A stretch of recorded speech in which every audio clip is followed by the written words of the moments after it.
Subscribe now and press the bell icon. Never miss an update.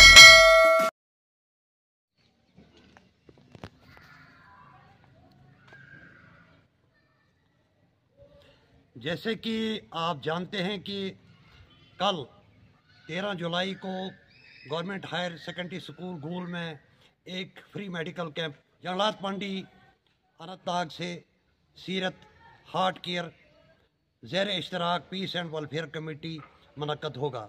कल सुबह 9 बजे यहाँ पर कैंप का इब्तिदा यहाँ के एसडीएम साहब गूल के एसडीएम साहब जो हैं वो इसकी ये इनाग्रेशन करेंगे।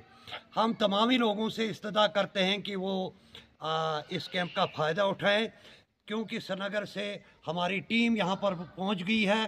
कुछ अदवियात जितनी भी थी वो पहुँच गई हैं, टेस्ट मशीनें जो पहुँच गई हैं। हमारे 22 भाई यहाँ से आए हैं। आसिफ साहब ये वहाँ से कश्मीर से पहुँच चुके हैं। डॉक्टर साहिबान भी अभी तशरीफ़ फरमा हो रहे हैं।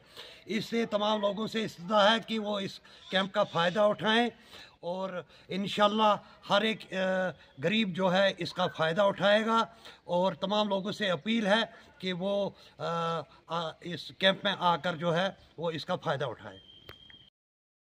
जाहिद एंटरप्राइजेज गूल, जहां पर अबैया, काफ्तान, जलबाब, दुपट्टे, वास्कट, खान सूट, जैकेट्स, स्कूली बैगों के अलावा दर्जियों का सामान हर वक्त दस्तयाब रहता है। तो आज ही राबिता करें जाहिद एंटरप्राइजेज गूल, सेल नंबर 7051269761।